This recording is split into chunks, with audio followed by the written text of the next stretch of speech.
السلام علیکم۔ آج ہم بات کریں گے عداوت کے 17 ایپیسوڈ کے بارے میں۔ تو ویڈیو شروع کرنے سے پہلے ہمارے چینل کو سبسکرائب کر لیجئے اگر ابھی تک آپ نے نہیں کیا، تاکہ ہماری ہر نیو ویڈیو آپ تک پہنچ سکے۔ یہاں پر جیسے ہی آتی ہے اریبہ ماریا کے پاس سے کہتی ہے جلدی سے تیار ہو جو، لڑکے والے آئے ہیں۔ اتنی دیر میں ماریا بھی تیار ہو کر آ جاتی ہے۔ تبھی بیبی کہتی ہے کہ آج ہم ایک خاص مقصد کے لیے آئے ہیں، ویسے بھی ہمیں ماریا بہت زیادہ پسند آئی ہے، میں چاہتی ہوں کہ اب آپ ہمیں کوئی ڈیٹ دے دیں تاکہ ہم شادی کی تیاری کر سکیں۔ جب یہ بات عفت سنتی ہے تو کہتی ہے کہ یہ تو بہت جلدی ہو گیا، ہمیں تیاری وغیرہ کرنے میں ٹائم لگے گا، لیکن رشیدہ بیگم بھی منع کر دیتی ہے اور کہتی ہے ہمیں کچھ نہیں چاہیے۔ ریحان کہتا ہے کہ پھر بھی ہم آپ کو سوچ کے بتائیں گے اور سب آپس میں مشورہ کر لیں گے۔ اتنی دیر میں ازجد کے پاس انکسار آتا ہے ماریا کی پک لے کے اور کہتا ہے کہ یہ دیکھ لو، لیکن وہ منع کر دیتا ہے اور کہتا ہے کہ امی نے اور بیبی نے پسند کرنا تھا، انہوں نے کر لی، مجھے دیکھنے کی ضرورت نہیں۔ تھوڑی دیر میں نتاشا بھی آتی ہے اور کہتی ہے کہ لڑکی کی تم نے تصویر دیکھ لی، کیسی تمہیں لڑکی لگی ہے، ساری زندگی تم نے اس کے ساتھ گزارنی ہے۔ ازجد کہتا ہے کہ میں نے اس کی تصویر نہیں دیکھی ہے اور مجھے نہیں لگتا کہ مجھے ضرورت بھی ہے کہ میں اس کی کوئی پک دیکھوں۔ دوسری طرف یہاں پر رشیدہ بیگم جیسے ہی ماریا کے گھر سے آتی ہے تو کہتی ہے کہ بھئی بہت زیادہ گرمی تھی، مجھے تو بیسی کی بہت عادت ہو گئی ہے۔ اتنی دیر میں بیبی بھی کہتی ہے کہ ہاں ظاہری بات ہے تھوڑے سے وہ غریب لوگ ہیں لیکن ہمارے ساتھ ایڈجسٹ کر جائے گی، اور ساتھ ہی کہتی ہے کہ ازجد سے بھئی پیسے لے لینا بری وغیرہ کے لیے۔ اس کی امی کہتی ہے کہ چلو ٹھیک ہے میں لے لوں گی، تم ہی سب بنا لینا۔ یہاں پر ریحان بھی بیٹھا ہوا ساری چیزیں دیکھ رہا ہوتا ہے اور کہتا ہے کہ ہم دولہے کو سونے کی اشرفی دے دیں گے، اور باقی چیزیں بھی لکھوا رہا ہوتا ہے اریبہ سے۔ جب وہ یہ بات سنتی تو کہتی ہے کہ ان لوگوں کو تو کسی چیز کی ضرورت ہی نہیں، آپ اتنا سب کیوں دے رہے ہیں، لیکن ریحان اسے ڈانٹ دیتا ہے۔ اس کی امی کہتی ہے کہ مجھے بھی کپڑوں کی ضرورت نہیں ہے، بس تم نور اور اریبہ کو اچھی سی شاپنگ کروا لینا، میری خیر ہے۔ دوسری طرف یہاں پر بیبی بھی سستے سے بازار میں آتی ہے اور آ کر ساری بری خریدتی ہے، لیکن پیکنگ مہنگے کروا لیتی ہے۔ یہاں پر عفت اپنی بیٹی کے پاس آتی ہے اور آ کر ماریا کو سمجھاتی ہے اور کہتی ہے کہ تم بہت خوبصورت لگ رہی ہو، اپنی زندگی میں ہمیشہ خوش رہنا۔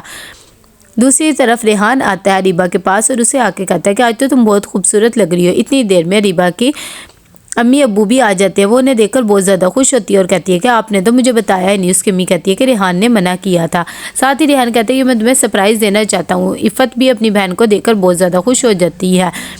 تھوڑی دیر میں نگو کہتی ہے کہ میری بیٹی نے آپ کے گھر کو کیسے اچھے سے سنبھالا ہوا ہے، کوئی شکایت کا موقع تو نہیں ہے نا۔ جیسے ہی وہ بات کرتی ہے عفت بیچاری خاموش ہو جاتی ہے اور بات کو چینج کر دیتی ہے اور کہتی ہے کہ یہ سب کچھ ریحان نے کیا ہے، سیٹ اپ کیسا لگا۔ اتنی دیر میں جب وہ لوگ چلے جاتے ہیں تو اریبہ ریحان کو کہتی ہے کہ دیکھ لیں آپ کی امی نے تعریف کے لیے ایک بول بھی نہیں بولا۔ ریحان کہتا ہے کہ چلو چھوڑو، تم ان باتوں پہ غور نہ کیا کرو۔ یہاں پر دولہے والے بھی آ جاتے ہیں۔ جیسے ہی وہ ماریا کو دیکھتا ہے ازجد تو اسے یاد آتا ہے کہ کیسے وہ اور امبر ایک دوسرے سے بہت زیادہ محبت کرتے تھے، لیکن ان دونوں کا ساتھ آپس میں لکھا ہی نہیں تھا، حالانکہ وہ اس سے شادی کرنا چاہتا تھا۔ سب رسمیں وغیرہ کرنے لگتے ہیں کہ بیبی اتنی دیر میں آ کر رسم کرتی ہے اور ساتھ ہی ازجد کو بھی اس کے پاس بٹھاتی ہے کہ لوگ باتیں کرنے لگ جاتے ہیں اور کہتے ہیں کہ ماریا کے کیسے نصیب ہے، پتہ نہیں اس کی امی نے کیا دیکھا، اتنے بڑے شخص سے اس کی شادی کر رہی ہیں۔ یہ سب باتیں سن کر ازجد اٹھ جاتا ہے، لیکن بیبی اسے کہتی ہے کہ بھی رسم نہیں ہوئی، تم بیٹھ جاؤ۔ ازجد کہتا ہے میں نہیں بیٹھنا چاہتا، پھر بھی بیبی اسے سمجھاتی ہے۔ اس کی امی بھی کہتی ہے کہ بیٹھ جاؤ میری خاطر۔ یہ باتیں سن کر وہ بیٹھ جاتا ہے اور رسم کر لیتا ہے۔ جب سب کچھ ختم ہو جاتا ہے تو ماریا اپنے کمرے میں جاتی ہے، اسے لوگوں کی باتیں یاد آتی ہیں، ساتھ ہی اپنی پہلے نکاح کی بھی یاد آتی ہے کہ کس طرح اس کا اور فہد کا جوڑ تھا۔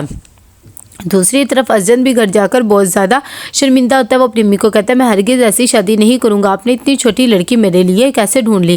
بیبی کہتی ہے کہ اتنی بھی چھوٹی نہیں ہے، ویسے ہی تمہیں لگ رہی ہوگی اور تمہارے قد کاٹ کی ہی ہے، لیکن ازجد پھر بھی نہیں مانتا تو اس کی امی اسے ایموشنل بلیک میل کرتی ہے۔ مجبور ہو کر وہ ہاں کر دیتا ہے کہ چلو ٹھیک ہے میں شادی کر لوں گا۔ یہاں پر سب لوگ آتے ہیں ماریا کی بری دیکھنے کے لیے کہ عفت اریبہ کو کہتی ہے کہ جلدی سے اس کی بری لے کر آؤ۔ جب بری دیکھتے ہیں تو وہ بہت ہی ہلکی ہوتی ہے۔ عفت بھی دیکھ کر حیران ہو جاتی ہے کہ ایسے لگتے ہو تو نہیں ہے، لیکن اتنی ہلکی بری لگا دی ہے۔ ساتھ ہی اریبہ کہتی ہے کہ یہ سب کچھ تو لڑکی کے نصیب سے ہی آتا ہے، جو اس کا نصیب تھا وہی اس کو مل گیا۔ یہاں پر ازجد بھی سوچ رہا ہوتا ہے کہ ماریا شاید لالچی ہے اور صرف اس کے پیسے کی وجہ سے اس سے شادی کر رہی ہے۔